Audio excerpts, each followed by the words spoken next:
The Denial of Death, written by Ernest Becker almost around 50 years ago, has been in conversation ever since its publication. It's a huge work, massive work, and gets a lot of appreciation from everybody. What is the book about? The book is basically about the human nature, the philosophy and psychology of it, and how do we perceive death. And the premise is that human civilization is ultimately an elaborate symbolic defense mechanism against the knowledge of our own mortality, which in turns, you can say, acts as an emotional and intellectual response to our basic survival mechanism. In other words, how we as individuals or collective as society function and organize ourselves because of this one phenomenon that we know we are going to die, and our emotional and psychological response is that no, probably we are not. So it's the battle against the idea of death. So that's why the title of the book, The Denial of Death. But it is just not about one person's mortality. It's more like a Freudian or Jungian perspective, the idea of the collective and how does that impact the society. It's a much larger work in that sense. So I'm going to read a few passages from this book right from the beginning so that you get a taste of what really the book is about. Let's start. In times such as ours, there's a great pressure to come up with concepts that help men understand their dilemma. There is an urge toward vital ideas, toward a simplification of needless intellectual complexity. Sometimes this makes for big lies that resolve tensions and make it easy for actions to move forward with just the rationalizations that people need. But it also makes for the slow disengagement of truths that help men get a grip on what is happening to them, that tell them where the problems really are. One such vital truth that has long been known is the idea of heroism. But in normal scholarly times, we never thought of making much out of it, of parading it, or of using it as a central concept. Yet the popular mind always knew how important it was. As William James, who covered just about everything, remarked at the turn of the century, mankind's common instinct for reality has always held the world to be essentially a theatre for heroism. Not only the popular mind knew, but philosophers of all ages and in our culture, especially Emerson and Nietzsche, which is why we still thrill to them. We like to be reminded that our central calling, our main task on this planet is the heroic. One way of looking at the whole development of social science since Marx and of psychology since Freud is that it represents a massive detailing and clarification of the problem of human heroism. This perspective sets the tone for the seriousness of our discussion. We now have the scientific underpinning for a true understanding of the nature of heroism and its place in human life. If mankind's common instinct for reality is right, we have achieved the remarkable feat of exposing that reality in a scientific way. One of the key concepts for understanding man's urge to heroism is the idea of narcissism. As Erich Fromm has so well reminded us, this idea is one of Freud's great and lasting contributions. Freud discovered that each of us repeats the tragedy of the mythical Greek Narcissus. We are hopelessly absorbed with ourselves, If we care about anyone, it is usually ourselves first of all. As Aristotle somewhere put it, luck is when the guy next to you gets hit with the arrow. 2500 years of history have not changed man's basic narcissism. Most of the time, for most of us, this is still a workable definition of luck. It is one of the meaner aspects of narcissism that we feel that practically everyone is expendable except ourselves. We should feel prepared, as Emerson once put it, to recreate the whole world out of ourselves even if no one else existed. The thought frightens us. We don't know how we could do it without others, yet at bottom the basic resource is there. We could suffice alone if need be, if we could trust ourselves as Emerson wanted. And if we don't feel this trust emotionally, still most of us would struggle to survive with all our powers, no matter how many around us died. Our organism is ready to fill the world all alone, even if our mind shrinks at the thought. This narcissism is what keeps men marching into point-blank fire in wars. At heart, one does not feel that he will die, he only feels sorry for the man next to him. Freud's explanation for this was that the unconscious does not know death or time. In man's physiochemical inner organic recesses, he feels immortal. None of these observations implies human guile.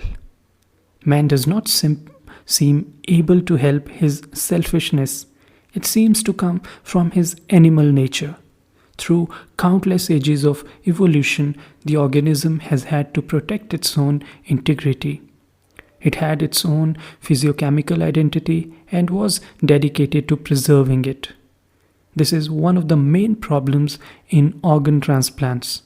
The organism protects itself against foreign matter, even if it is a new heart that would keep it alive. The protoplasm itself harbors its own, nurtures itself against the world, against invasions of its integrity. It seems to enjoy its own pulsations, expanding into the world and ingesting pieces of it. If you took a blind and dumb organism and gave it self-consciousness and a name, if you made it stand out of nature and know consciously that it was unique, then you would have narcissism.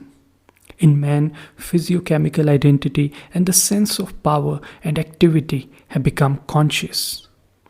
In man, a working level of narcissism is inseparable from self-esteem, from basic sense of self-worth.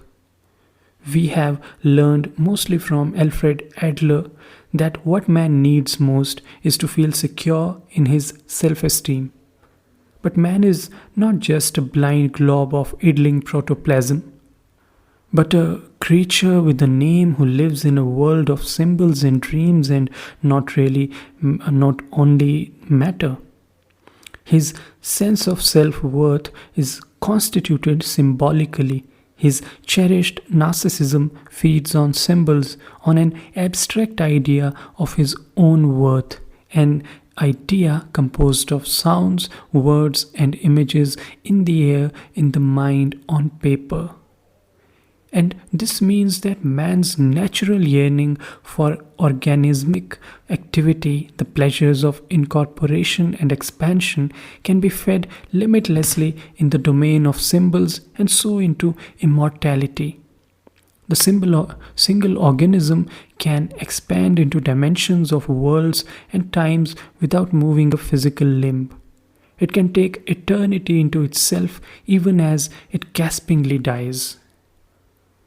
In childhood, we see the struggle for self-esteem at its least disguised. The child is unashamed about what he needs and wants most.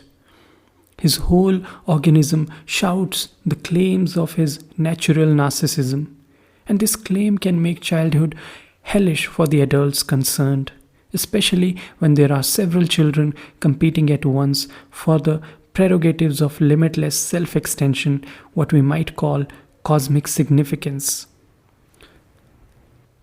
The term is not meant to be taken lightly because this is where our discussion is leading.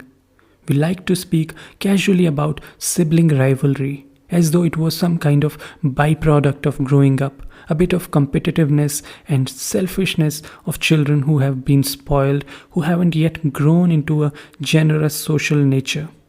But it is too all absorbing and relentless to be an aberration.